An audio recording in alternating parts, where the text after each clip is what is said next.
রিষড়ায় হয়ে গেল উত্তরপাড়া শ্রীরামপুর ব্লকের কর্মী সম্মেলন। নতুন কমিটি গঠনের পর নতুন ব্লক সভাপতি নিখিল চক্রবর্তীর কাছে প্রথম সম্মেলন ছিল চ্যালেঞ্জের, কিন্তু তাতে স্বমহিমায় উতরে গেলেন ব্লক সভাপতি নিখিল চক্রবর্তী। রিষড়া মোল্লাবেড়ে তৃণমূল এর সমাবেশ থেকে কল্যাণ বন্দ্যোপাধ্যায় বললেন, সিবিআইয়ের হাত থেকে বাঁচতে আরও অনেকেই যাবে, কিচ্ছু এসে যায় না। কেউ কেউ 2 বছর আগেই কমিটমেন্ট করে রেখেছে নির্বাচনের আগে চলে আসব, যাবে আরও অনেকেই যাবে। দিলীপ ঘোষেরা তো বলতো তৃণমূল নারদা সারদা রোজ ভ্যালিতে অভিযুক্ত। যেসব নেতারা ওদের যোগদান মেলার প্রথম সারিতে, সৌমেন্দুর নাম না করে বলেন, যারা বিপ্লব করছেন বিপ্লব করুন, যারা বলেছিলেন রাজনীতির মঞ্চে দেখা হবে, যারা চান রাজনীতির ময়দানে দেখা হবে, সেই দিন বেশি দেরি নেই। মে মাসের 2021 প্রমাণ হয়ে যাবে কে কত বড় বীর। আর বিজেপিকে কোনো ভয় করবেন না, দিলীপ ঘোষ যতই চমকাক। আমি আজ এখানে দাঁড়িয়ে বলেছি যে দিলীপ ঘোষ যে বলেছে না, গাড়ির সামনে থাকলে শরীর গাড়ি বডির উপর দিয়ে চালিয়ে নিয়ে যাব, আমি বিজেপি, আমি দিলীপ ঘোষকে এই মঞ্চ থেকে চ্যালেঞ্জ দিয়ে জানালাম। বলুন 12 ঘন্টা আগে দিলীপ ঘোষ বলে দেবেন কোন অঞ্চলে, হুগলি জেলার কোন জায়গায় শরীরের উপর দিয়ে আপনি গাড়ি চালিয়ে নিয়ে যাবেন।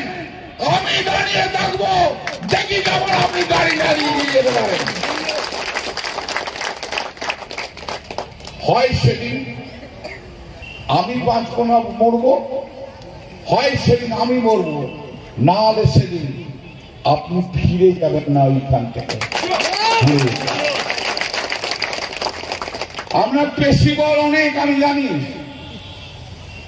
তাই জন্য আপনাকে, আপনি যত কথা বলেন, দিলীপ ঘোষ যত কথা বলে তত আমাদের প্লাস। আর এত কথা বলেছে যে ওকে ডিফান্ড প্রেসিডেন্ট করে দিয়েছে, ওর উপরে 5 জন লোক ওর মাথার উপর চাপিয়ে দিয়েছে, ও আর কিছু করতে। তাদেরকে ঠিক মতো জবাব দেবেন, দরকার হলে আমাকে ডাকবেন, আমি আসবো,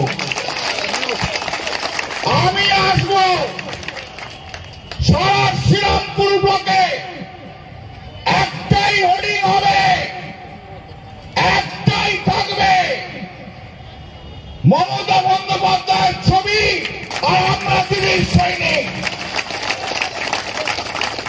অন্য কোন ফ্লেক্স মানব না। রাজীব, রাজীব, রাজীব, কিচ্ছু মানব না। অনেক কথা বিজেপি বলে, দিলীপ ঘোষের অনেক কথাবার্তা। গত 3 দিনে না মমতা বন্দ্যোপাধ্যায় 2টো লাল সালু টাঙিয়ে দিয়েছে, জানেন তো? একটা লাল সালু হচ্ছে দুয়ারে দুয়ারে সরকার, মানে সরকার প্রতিটি ব্লকে এসে বসবে, মানুষের যে অভিযোগ আছে, যা আছে সেই শুনবে, এবং শুনলে পরে তার আইনগত যা যা কাজ করার আছে। শ্রীরামপুর থেকে সুভাষ মাইতির রিপোর্ট, হুগলি নিউজ।